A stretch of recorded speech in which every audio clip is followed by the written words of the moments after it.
ಅತ್ಯಂತ ಹೆಚ್ಚಿನ ವಿಮೆ ಬಂದಿರುವಂಥದ್ದು ಅದು ದಕ್ಷಿಣ ಕನ್ನಡ ಜಿಲ್ಲೆಗೆ. ಮಾಧ್ಯಮದವರಿಗೆ ಗೊತ್ತಿರಲಿ, 157 ಕೋಟಿ ರೂಪಾಯಿ ಬರೀ ಕೃಷಿಕರಿಗೆ, ಅಡಿಕೆ ಕೃಷಿಕರಿಗೆ ಬರ್ತಾ ಇದೆ. ಇವತ್ತು ಅಡಿಕೆಗೆ ಯಾಕೆ ನಮಗೆ ಅದಕ್ಕೆ ಬೇರೆ ಬೇರೆ ಇದಕ್ಕೆ ಕೊಡಲಿಕ್ಕೆ ಆಗೋದಿಲ್ಲ ಅಂತ ಹೇಳಿದ್ರೆ, ಅದು ವಾಣಿಜ್ಯ ಉತ್ಪತ್ತಿ ಅಂತ ಇದೆ. ಅವರು ಅವರ ತೋಟವನ್ನು ಲೀಸಿಗೆ ಕೊಟ್ಟರೆ ಕೂಡ ಇಷ್ಟು ದುಡ್ಡು ಬರುವುದಿಲ್ಲ, ಈ ವಿಮೆಯಿಂದ ಅಷ್ಟು ದುಡ್ಡು ಬರ್ತಾರೆ. ಅವರ ಜಾಗವನ್ನು ಪೂರ್ತಿ ತೋಟವನ್ನು ಲೀಸಿಗೆ ಕೊಟ್ಟರೆ ಅವರಿಗೆ ಇಷ್ಟು ದುಡ್ಡು ಬರುವುದಿಲ್ಲ, ಅವರಿಗೆ ಬರೋದು 12 ಲಕ್ಷ 13 ಲಕ್ಷ, ಅದಕ್ಕಿಂತ ಜಾಸ್ತಿ ವಿಮೆಯಲ್ಲಿ ಬರ್ತದೆ. ದಕ್ಷಿಣ ಕನ್ನಡ ಜಿಲ್ಲೆಯಲ್ಲಿ ಬೆಳೆ ವಿಮೆಯ ಬಗ್ಗೆ ಈ ಹಿಂದೆ ಅಡಿಕೆಗೆ ಬೆಳೆ ವಿಮೆ ಬರುವುದಿಲ್ಲ ಅನ್ನೋ ಒಂದು ಗೊಂದಲ ಸೃಷ್ಟಿಯಾಗಿತ್ತು. ಆನಂತರ ನಾನು ಮುಖ್ಯಮಂತ್ರಿಯವರ ಹತ್ರ ಮಾತಾಡಿ, ತೋಟಗಾರಿಕಾ ಮಂತ್ರಿಯವರ ಹತ್ರ ಮಾತಾಡಿ ಬೆಳೆ ವಿಮೆಯನ್ನು ನಾವು ಕೊಡುವಂಥ ಕೆಲಸವನ್ನು ಮಾಡಿದೆವು. ಇದರಲ್ಲಿ ಸುಮಾರು 70% ಬೆಳೆ ವಿಮೆಗೆ ರಾಜ್ಯ ಸರ್ಕಾರ ಹಣವನ್ನು ಕೊಡುತ್ತದೆ, 30% ಹಣವನ್ನು ಕೇಂದ್ರ ಸರ್ಕಾರದಿಂದ ಈ ಬೆಳೆ ವಿಮೆಗೆ ಬರ್ತಾರೆ. ಈ ಬೆಳೆ ವಿಮೆಯಿಂದ ಇವತ್ತು ಬಹುಶಃ ಅಡಿಕೆ ಬೆಳೆಗಾರರು ಏನಿದ್ದಾರೆ ಅವರು ಒಂದು ಸಮಾಧಾನದ ರೀತಿಯಲ್ಲಿ ನಿಟ್ಟುಸಿರು ಬಿಡುವಂಥ ಕೆಲಸ ಆಗಿದೆ ಅಂತ ಹೇಳಿದ್ರೆ ಈ ಬೆಳೆ ವಿಮೆಯಿಂದ. ಕೆಲವು ರೈತರಿಗೆ ಸುಮಾರು 19ರಿಂದ 20 ಲಕ್ಷ ರೂಪಾಯಿವರೆಗೂ ಕೂಡ ಈ ಬೆಳೆ ವಿಮೆಯಿಂದ ಪ್ರಯೋಜನ ಬರ್ತಾ ಇದೆ, ಅನುದಾನಗಳು ಬಂದಿದೆ. ಇವತ್ತಿನವರೆಗೆ ನಮ್ಮ ಪುತ್ತೂರಿನಲ್ಲಿ 15,77,18,339 ರೂಪಾಯಿ ಬಿಡುಗಡೆ ಆಗಿದೆ. ಟೋಟಲ್ ಪುತ್ತೂರು ತಾಲೂಕಿನಲ್ಲಿ 28,85,77,806 ರೂಪಾಯಿ ಬಿಡುಗಡೆ ಆಗಲಿಕ್ಕಿದೆ. ಅಲ್ಲ, ಟೋಟಲು ನಮ್ಮ ಪುತ್ತೂರು ತಾಲೂಕಿನಲ್ಲಿ 28,85,77,806 ರೂಪಾಯಿ ಕ್ಲೈಮ್ ಇದೆ. ಈಗ ಈ ಒಂದು ತಿಂಗಳಲ್ಲಿ 15,77,18,339 ರೂಪಾಯಿ ಬಿಡುಗಡೆ ಆಗಿದೆ. ರೈತರ ಖಾತೆಗೆ ಬಂದರೆ ನಿರಂತರ ಬಂಟ್ವಾಳ ಭಾಗದೆಲ್ಲ ಈಗ ಬರ್ತಾ ಇದೆ. ಅದೇ ರೀತಿ ನಮ್ಮ ಸುಳ್ಯದಲ್ಲಿ 30,70,81,228 ರೂಪಾಯಿ ಕ್ಲೇಮ್ ಇರುವಂಥದ್ದು.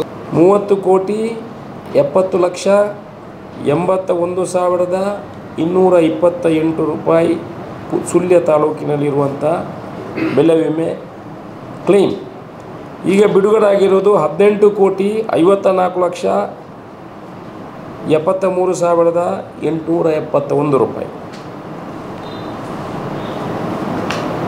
ಉಳ್ಳಾಲ ಭಾಗದಲ್ಲೂ ಸ್ವಲ್ಪ ಇದೆ, ಇಡೀ ಜಿಲ್ಲೆ ಅಂಕಿಅಂಶ ಕೂಡ ಇದೆ. ಉಳ್ಳಾಲದಲ್ಲಿ ಕ್ಲೇಮ್ ಇರುವಂಥದ್ದು 22,06,708 ಪೂರ್ತಿ ಹಣ ಬಂದಿದೆ. ಮೂಲಿಕೆಯಲ್ಲಿದೆ 15,03,654. ಬೆಳ್ತಂಗಡಿಯಲ್ಲಿ ನೀವು ಬಂದು ನೋಡ್ಕೊಳ್ಬೋದು, ಹೈಯೆಸ್ಟ್ ಇರುವಂಥದ್ದು ಬೆಳ್ತಂಗಡಿ 46,17,767.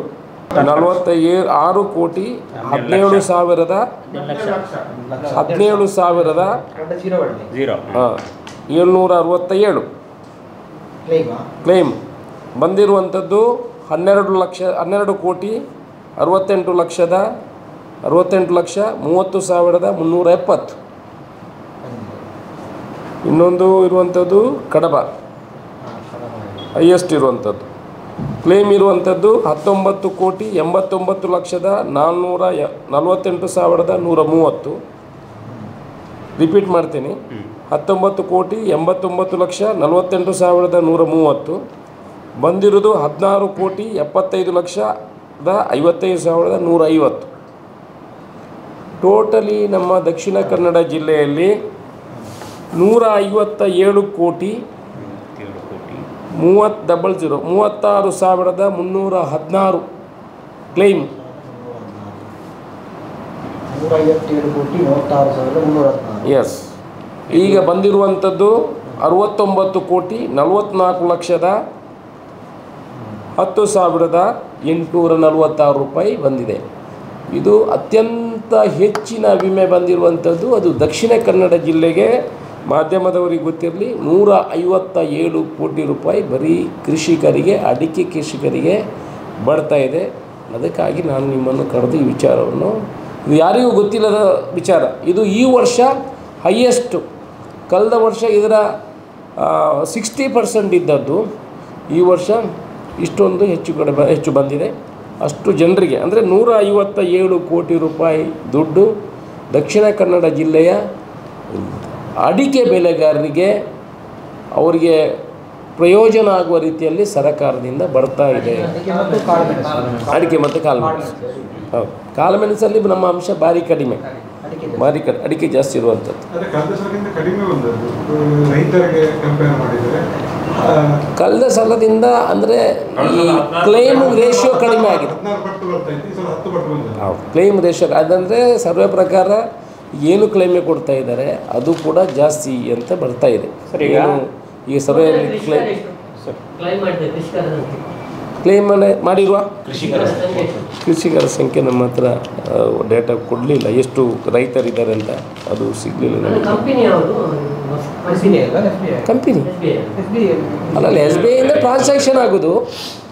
ನೋಡಿ, ಇದಕ್ಕೆ 70% ರಾಜ್ಯ ಸರ್ಕಾರ, 30% ಇದು ಟೋಟಲ್ ಇದರಲ್ಲಿ. ಅದನ್ನೇ ಹೇಳುದು ನಾನು. ಈಗ ರೈತರದ್ದು ಪ್ರೀಮಿಯಮ್ ಸರ್ಕಾರ ಕಟ್ತಾರೆ. ಹೌದು, ಸರ್ಕಾರ ಬಾಕಿ ಟೋಟಲ್ ಅಮೌಂಟ್ ಈಗ ಕೊಡ್ತಾರೆ. ಪ್ರೀಮಿಯಮ್ ಒಂದು 8-10% ಮಾತ್ರ ಬರುವಂಥದ್ದು. ಈಗ 100 ಪ್ರತಿ ರೈತನಿಗೆ 16% ಬಂದಿತ್ತಲ್ಲ,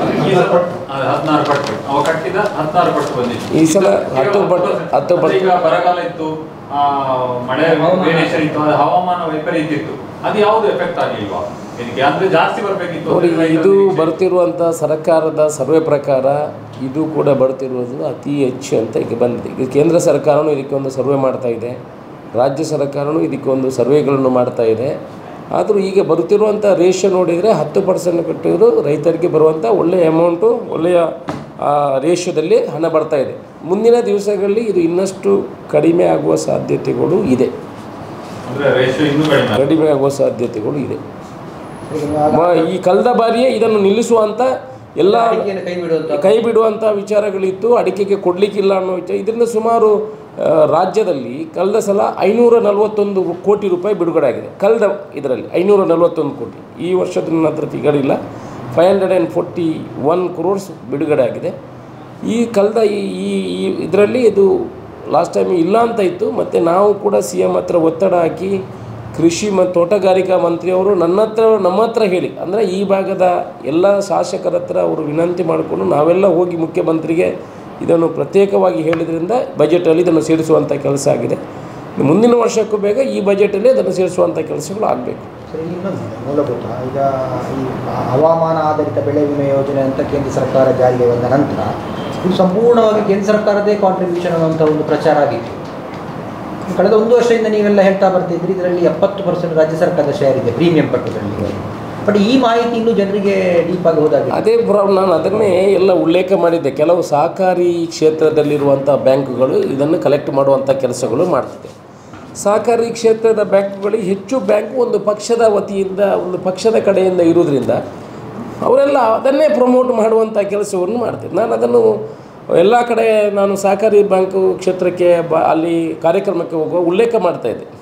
ಅವರಿಗೆ ಫಿಗರನ್ನು ಕೊಟ್ಟು ಸರ್ಕಾರ ಕೇಂದ್ರದಷ್ಟು ರಾಜ್ಯದಷ್ಟು ಮುಂದಿನ ದಿವಸಗಳಿಗೆ ಇದನ್ನು ವಿಲೇವಾರಿ ಆದ ಕೂಡಲೇ ಈ ವರ್ಷದ ಮಾಹಿತಿಯನ್ನು ಕೂಡ ಅಲ್ಲಲ್ಲಿ ಕೊಡುವಂಥ ಕೆಲಸವನ್ನು ಮಾಡ್ತಿದೆ. ಅದರಲ್ಲಿ ಈಸ್ ಓಪನ್ ಇದು, ಅದರಲ್ಲಿ ಯಾವ ರಾಜ್ಯದಿಂದ ಎಷ್ಟೆಷ್ಟು ಬಂದಿದೆ, ಕೇಂದ್ರ ಒಟ್ಟಿನಲ್ಲಿ ಇದು ಜಾಯಿಂಟ್ ವೆಂಚರ್, ಇಬ್ಬರು ಸೇರಿ ಮಾಡುವಂಥ. ಮಾತಾಡುವಾಗ ರಾಜ್ಯದ ಬಗ್ಗೆ ಮಾತಾಡುವಾಗ ಅಲ್ಲಿ ಫ್ಲೆಕ್ಸ್ಗಳನ್ನು ಹಾಕುವಂಥದ್ದನ್ನು ಮಾಡ್ತಾರೆ. ಅಲ್ಲಿ ನರೇಂದ್ರ ಮೋದಿಯವರ ಫ್ಲೆಕ್ಸ್ಗಳನ್ನು ಹಾಕ್ತಾರೆ. ಇಷ್ಟು ಪಾಲು ರಾಜ್ಯದ ಇಲ್ಲದಿದ್ದರೆ ತಪ್ಪಿಲ್ಲ ಹೇಳುವುದರಲ್ಲಿ. 70% ರಾಜ್ಯದ ಪಾಲು ಯಾವುದೇ ಸರ್ಕಾರ ಆಗಲಿ ರಾಜ್ಯದ ಇರುವಾಗ ಅದರಲ್ಲಿ ರಾಜ್ಯದ ಪಾಲು ದೊಡ್ಡದಲ್ಲ. ರಾಜ್ಯದ ಪಾಲು ನೋಡಿ, ರಾಜ್ಯ ಇದನ್ನು ರಾಜ್ಯ ತೆಗೆದುಕೊಂಡ್ರೆ ಬಜೆಟಲ್ಲಿ ಸೇರಿಸಿದರೆ ಮಾತ್ರ ಇದು ಬರುವುದು. ಹೌದು. ಇಲ್ಲಿ ಕೇರಳದಲ್ಲಿ ಇಲ್ಲ, ಯಾವ ರಾಜ್ಯದಲ್ಲೂ ಇಲ್ಲ. ಇವ್ರು ಹೇಳ್ತಾರಲ್ಲ ಕೇಂದ್ರದಿಂದ ಕೊಡ್ಬೋದಲ್ಲ. ನಾನು ಕೇಂದ್ರ ರಾಜ್ಯ ಅಂತ ಹೇಳೋದಲ್ಲ, ರಾಜ್ಯ ಇದನ್ನು ಬಜೆಟಲ್ಲಿ ಸೇರಿಸಿದರೆ ಮಾತ್ರ ಕೇಂದ್ರ ಇದಕ್ಕೆ ಕೊಡ್ತದೆ.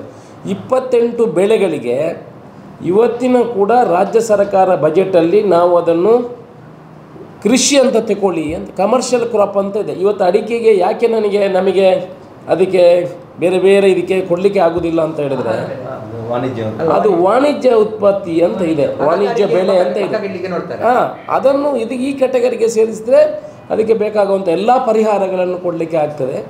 ಅದೇ ತೊಂದರೆಯಿಂದ ಅದಕ್ಕೆ ನಿಂತಿರುವಂಥದ್ದು. 28 ಬೆಳೆ ಇದೆ ಅದರಲ್ಲಿ, ಅದನ್ನೆಲ್ಲ ಸೇರಿಸಲಿಕ್ಕೆ ಪ್ರತಿ ಬಜೆಟಲ್ಲೂ ನಾವು ಕಳಿಸ್ಕೊಡುವಂಥ ಕೆಲಸವನ್ನು ಮಾಡ್ತೇವೆ. ಎಲ್ಲ ರಾಜ್ಯಗಳಿಂದ ಕಳಿಸ್ತಾರೆ. ಇದರಿಂದ ಅದಕ್ಕೆ ಬದುಕಿರುವಂಥದ್ದು.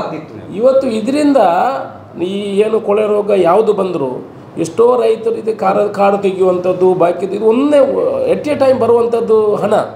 ಇದರಿಂದ ಅವ್ರಿಗೆ ಅವರು ಲೀಸಿಗೆ ಅವರ ತೋಟವನ್ನು ಲೀಸಿಗೆ ಕೊಟ್ಟರೆ ಕೂಡ ಇಷ್ಟು ದುಡ್ಡು ಬರುವುದಿಲ್ಲ. ಈ ವಿಮೆಯಿಂದ ಅಷ್ಟು ದುಡ್ಡು ಬರ್ತಾರೆ. ಈ ವಿಮೆಯಿಂದ ಅಷ್ಟು. ಈಗ 20 ಲಕ್ಷ ರೂಪಾಯಿಗೆ ಯಾರೋ ಒಬ್ಬರಿಗೆ ರೈತನಿಗೆ ಬಂದಿದೆ ಅಂತ ಅವರ ಹೆಸರು ಉಲ್ಲೇಖ ಮಾಡಲಿಕ್ಕೆ ಹೋಗೋದಿಲ್ಲ. ಅವರ ಜಾಗವನ್ನು ಪೂರ್ತಿ ತೋಟವನ್ನು ಲೀಸಿಗೆ ಕೊಟ್ಟರೆ ಅವರಿಗೆ ಇಷ್ಟು ದುಡ್ಡು ಬರುವುದಿಲ್ಲ. ಅವರಿಗೆ ಬರೋದು 12 ಲಕ್ಷ 13 ಲಕ್ಷ, ಅದಕ್ಕಿಂತ ಜಾಸ್ತಿ ವಿಮೆಯಲ್ಲಿ ಬರ್ತದೆ. ಅಲ್ಲ, ಈಗ ಕೊಡ್ತಿರುವಂಥ ಅಂಶ ಜಾಸ್ತಿ ಇದೆ ಅಂತ. ಎಷ್ಟು ಬೆಲೆ ನಾಶ ಆಗ್ತದೆ ಅದಕ್ಕಿಂತ ಜಾಸ್ತಿ ವಿಮೆ. ಇದು ಏನು ಇನ್ನೂ ಡಿಸಿಷನ್ ಆಗಲಿಲ್ಲ. ನಮ್ಮ ಇದರ ಪ್ರಕಾರ ಲಾಸ್ಟ್ ಇಯರ್ ನಾವು ಅದನ್ನು ಬಜೆಟಿಗೆ ತಗೊಳ್ಬೇಕು, ಮುಖ್ಯಮಂತ್ರಿಯವರ ಹತ್ರ ಅದನ್ನು ಚರ್ಚೆ ಮಾಡ್ತಾ ಇರುವಾಗ ಈ ಇನ್ಶೂರೆನ್ಸ್ ಕಂಪನಿಯವರು ಇದಕ್ಕೆ ಏನು ಸರ್ವೆ ಮಾಡಿದ್ದಾರೆ ಅವರು ಮತ್ತು ನಮ್ಮ ತೋಟಗಾರಿಕೆ ಮಂತ್ರಿಯವರು ಕೂತು ಮಾತಾಡುವಾಗ ಈ ವಿಷಯಗಳು ಚರ್ಚೆಗೆ ಬಂದಾಗ ಏನು ಪ್ರೀಮಿಯಂ ಕಟ್ತಾರೆ ಇಷ್ಟು ಅವರಿಗೆ ರೆವಿನ್ಯೂ ಕೊಡುವಂಥದ್ದು, ಅಷ್ಟು ಅವರಿಗೆ ಮೆಚುರಿಟಿ ಕೊಡುವಂಥದ್ದು ಹೈಯೆಸ್ಟ್ ಇರೋದು ಈ ಬೆಳೆ ವಿಮೆ ಯೋಜನೆಯಲ್ಲಿ ಇರುವಂಥದ್ದು. ಅದು ಉಲ್ಲೇಖ ಆಗಿದೆ, ಅದರಿಂದ ಸ್ವಲ್ಪ ಕಡಿಮೆ ಆಗಿದೆ. ಮುಂದಿನ ವರ್ಷವೂ ಕಡಿಮೆ ಆಗ್ತದೆ ಸರ್.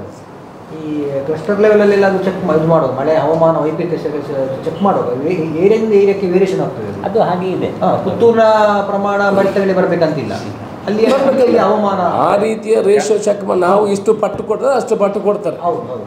ಈಗ ಅಲ್ಲಿ ಯಾರಿಗೆ ಬೆಳೆ ಹಾನಿಯಾಗಿದೆ, ಯಾರಿಗೆ ಹಾನಿ ಆಗಲಿಲ್ಲ ಅಂತ ಸರಿಯಾದ ಮಾಹಿತಿಗಳು ಯಾರ ಹತ್ರ ಇಲ್ಲ. ನೀವು ಇಷ್ಟು ವಿಮೆ ಕಟ್ಟಿದರೆ ಇಷ್ಟು ಕೊಡಬೇಕಂತ ಇದೊಂದು ಪ್ಯಾಕೇಜ್ ಥರ ಆಗಿಬಿಟ್ಟಿದೆ, ಅದರಿಂದ ಸಿಗ್ತಾಯಿದೆ. ಎಷ್ಟೋ ರೈತರಿಗೆ ಗೊತ್ತಿರಲಿಲ್ಲ, ಎಷ್ಟೋ ರೈತರಿಗೆ ಅವರ RTCಯನ್ನು ಅದಕ್ಕೆ ಕನೆಕ್ಟ್ ಮಾಡುವಂಥ ಕೆಲಸಗಳು ಆಗಲಿಲ್ಲ. ಈ ಸಲ ಎಲ್ಲ ಸಹಕಾರಿ ಕ್ಷೇತ್ರಗಳಲ್ಲಾಗಿದೆ. ಮ್ಯಾಕ್ಸಿಮಮ್ ರೈತರು ಈ ಸಲ ಅದರ ಫಲಾನುಭವಿಗಳಾಗಿದ್ದಾರೆ. ಆದರೆ ಇದರಿಂದ ಕಂಪನಿಗೆ ಲಾಭ ಆಗ್ತದೆ, ಒಂದು ಇನ್ಶೂರೆನ್ಸ್ ಕಂಪನಿಗೆ ಅಂದರೆ 10 ಪಟ್ಟು ಮಾತ್ರ ಕೊಡ್ತಾ ಇರೋದು. ಇದರಲ್ಲಿ 5% ಇಲ್ಲ, ಕಂಪನಿ 95% ಎರಡು ರಾಜ್ಯ ಮತ್ತು ಕೇಂದ್ರ ಸರ್ಕಾರ ಕಟ್ಟುವಾಗ ದೊಡ್ಡ ಪ್ರೀಮಿಯಂ ಆಗ್ತದೆ. ಅದರಷ್ಟು ಆ ಪ್ರೀಮಿಯಂನಷ್ಟು ಹಣವನ್ನು ರೈತರಿಗೆ ಸಿಗ್ತಾ ಇಲ್ಲ ಅಂತ ಒಂದು ಹೇಳ್ತಾ ಇದ್ದಾರೆ. ಇಲ್ಲ, ಹಾಗೆ ಆಗೋದಿಲ್ಲ. ಎಲ್ಲ ಸರ್ಕಾರಕ್ಕೆ ಕಳೆದ ಬಾರಿ ಈ ಇನ್ಶೂರೆನ್ಸ್ ಕಂಪನಿಗೆ 141 ಕೋಟಿ ರೂಪಾಯಿ ಲಾಭ ಆಗಿದೆ.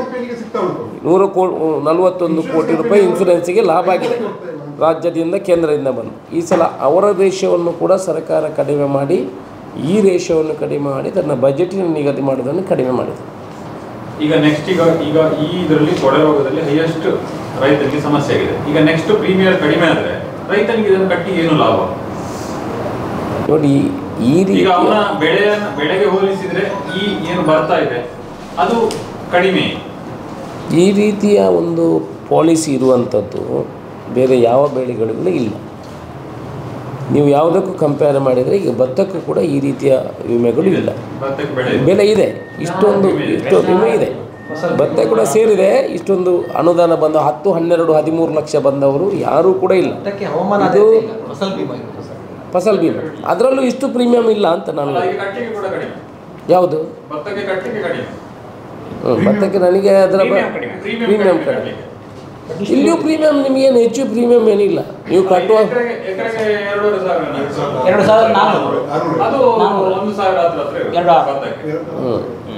2,400 ನಿಮ್ಗೆ 10 ಪಟ್ಟು ಸಿಗ್ತದೆ.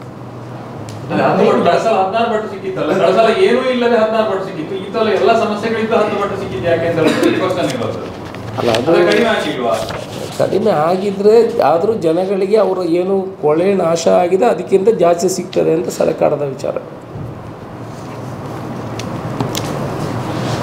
ಕೊಳೆ ರೋಗದ ಪರಿಹಾರಕ್ಕೆ ಹೋಲಿಕೆ ಮಾಡಿದರೆ ಇದು ಬೆಟರ್. ಕೊಳ್ಳರೋಗದಾಗ ನಿಮಗೆ ಸಿಗೋದು ಮೈಲು ಉದ್ದಕ್ಕೆ 1,600 ರೂಪಾಯಿ ಸಬ್ಸಿಡಿ ಸಿಗ್ತದೆ.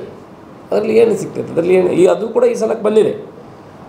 ಇದು ಸಿಗುವಂಥದ್ದು ಇದು ಇಡೀ ರೈತನಿಗೆ ಬೂಸ್ಟ್ ಮಾಡಿ.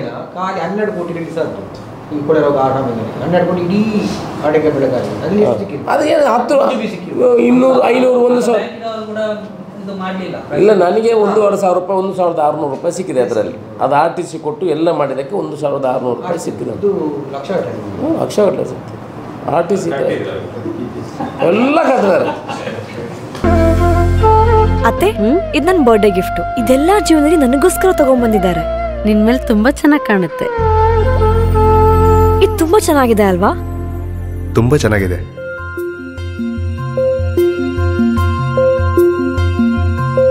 It will look really good on you. Amma? Huh? Mother is always son's first love.